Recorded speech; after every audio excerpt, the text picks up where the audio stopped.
So I wanted to ask you, especially the people who are not industry insiders, people who aren't actually involved in careers in the public sector or housing itself, I wanted to just ask you, do you know the name of the program that is responsible for building most new affordable housing in the country today? And I'm talking about dedicated low-income housing, stuff that's set aside for low-income people over a long-term period, like housing that's for disabled veterans or housing that's really set aside for people with severe and persistent mental illness who need some kind of permanent supportive housing. Do you have any idea what program is responsible for that? Take a second to think about it. If you're not an industry insider and you guessed the low-income housing tax credit program, please comment down below, because I probably have a gold star or two for you. Most people can tell you that something is awry with housing in this country, but they would never be able to name this program. And I thought I would tell you a little story about it from my time working in the affordable housing sector. It's a small story, but it sums up a lot of the reasons why I decided to leave my job in the social sector. And I also think it sums up a lot of the reasons why, for the last several decades, we really haven't seen any kind of significant systems change at all around any of the social causes we may care about. In fact, things have just seemed to get worse. Of course, you know that for every single sector in this country, there is a fleet of lobbyists and lobbying organizations. But what you might be less familiar with is the fact that this same kind of thing exists in the social sector too. Everybody in local government, housing authorities, foundations, every type of charity has their own national or set of national membership organizations that do what we call national advocacy. It is the mechanism for communicating with federal legislators about policy change.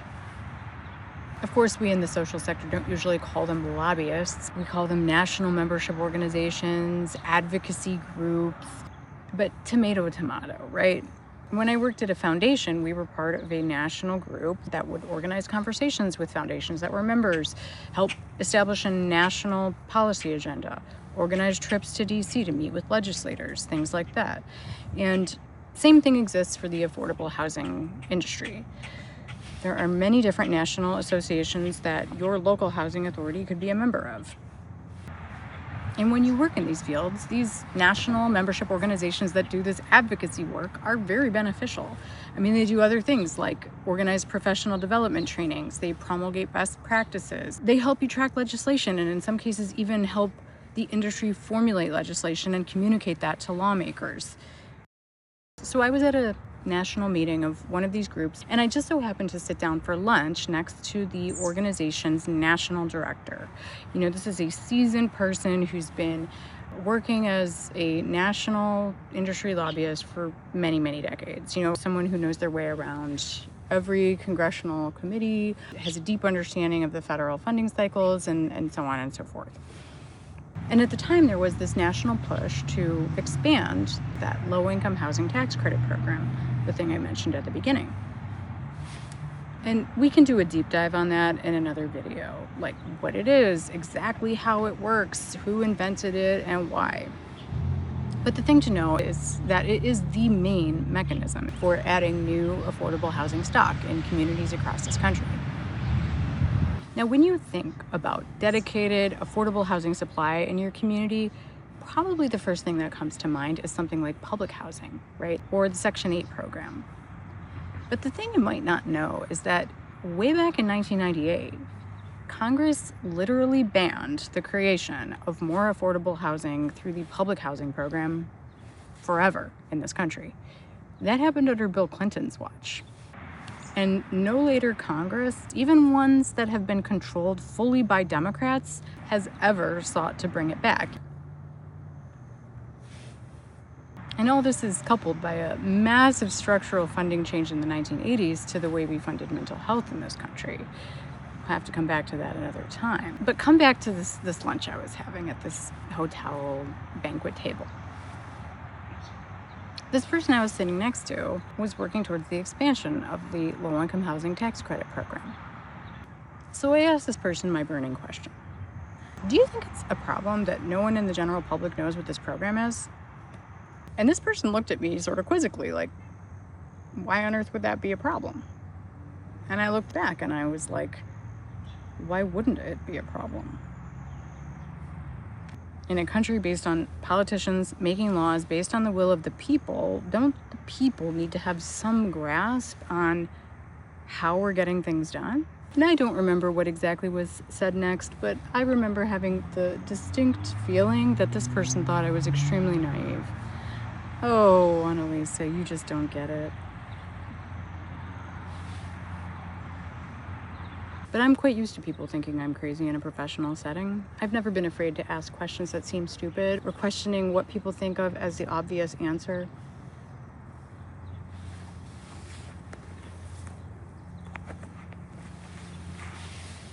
A person like that, a longtime Beltway elite, really may have this idea that the general public really doesn't need to understand the specifics of policy. All that matters is that the public expresses an opinion that we want more affordable housing, and that's good enough. But I'd say the specifics of policy do matter. What if the reason we don't have good public policy that works for most people anymore is that most of us in the general public haven't really been going to school about any of this for the last several decades? We've been passive consumers of whatever is being served up by whatever party we happen to align with. And this LIHTC thing, it is broadly bipartisan. Democrats and Republicans both get behind it. And nobody ever really stops to question it. I mean, at this time when almost nothing is bipartisan, isn't that a good thing? And I mean, who would argue with having more affordable housing? But it's worth you understanding what this is. LIHTC. Okay, new spot with less bugs.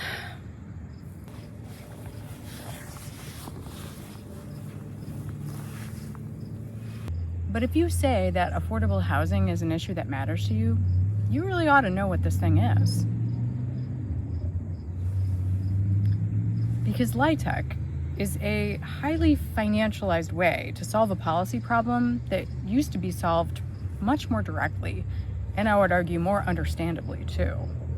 Instead of Congress simply appropriating money to build and maintain affordable housing like they used to, under this regime, which is governed by the IRS, not the Department of Housing and Urban Development, Congress created a tax asset in the form of these low-income housing tax credits. And these assets are allocated to state agencies all around the country, which sell them in exchange for equity that can be invested into affordable housing deals.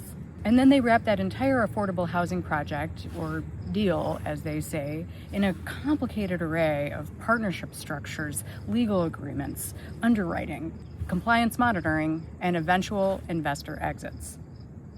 So under this model, the federal government is basically surrendering future tax revenue so that private investors will put capital into these affordable housing projects. So okay, that's one way to get more affordable housing built. But another way of looking at LIHTC is that it reflects an era in which policymakers simply no longer believe that the government should invest in public goods.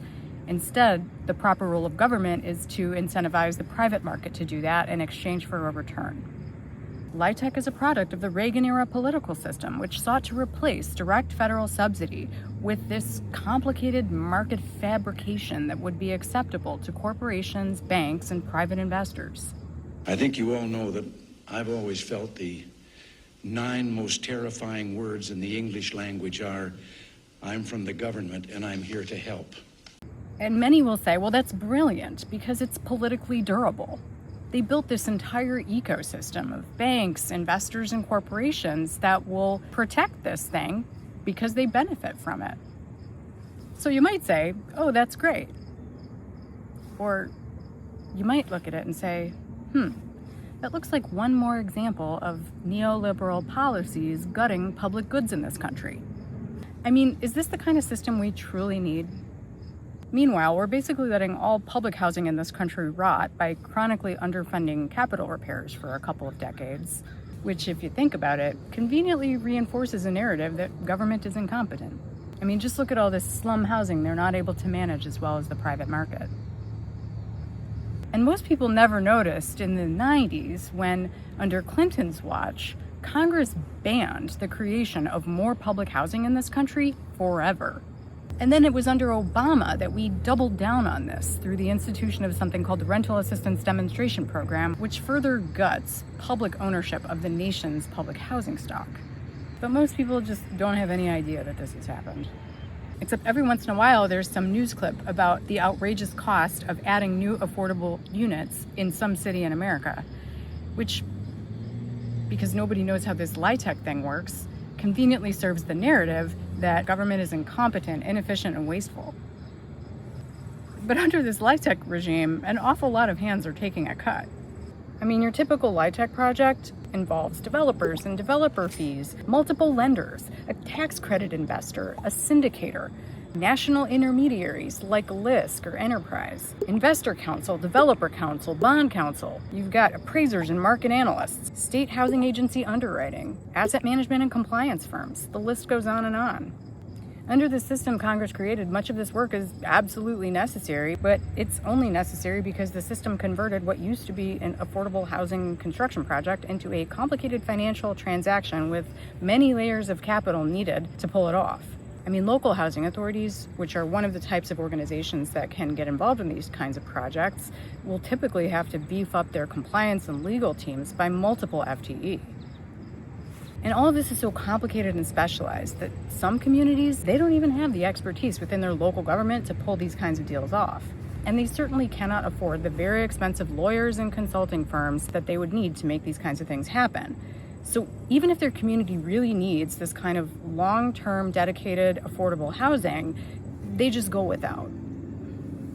And the other bone to pick I have with LIHTC is that these are really complicated projects to pull off that require a level of financial and legal sophistication. I mean, LIHTC requires a complex understanding of bonds, investment products, deal structuring, and finance.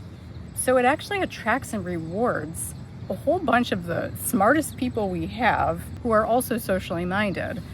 And I would argue it kind of sops up all of their intellectual capital and deploys it towards this one type of thing that didn't even exist a few decades ago. And look, I don't want to speak ill of any of my friends and colleagues in the field. I get it. We're all just out here trying to do the best we can and hopefully serve a mission along the way. And this is no shade even to the folks who invented this regime. I've actually talked to some of the people who were there at the beginning of LIHTC. You know, some of the people who were actually involved with creating this whole thing and pitching it to Congress. They're incredibly smart and compassionate people, and I don't blame them if in the early 80s it seemed like if we wanted more affordable housing, this was going to be the only politically viable path to take. But 4 decades have passed. We are in a different political time, and more people are feeling, I think especially younger generations, that this whole matrix we've been living in around housing, its time is up.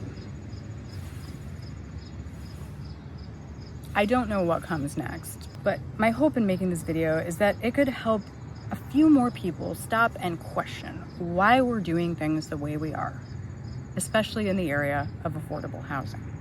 And just remind us that a few decades ago, this whole thing didn't even exist. That should give us some optimism. We can always find new ways to solve old challenges and do a better job of creating communities that actually work for everyone. If you found this video helpful, or if you hated it or thought I got things wrong, please take a minute to comment down below. And I'll see you on the next video.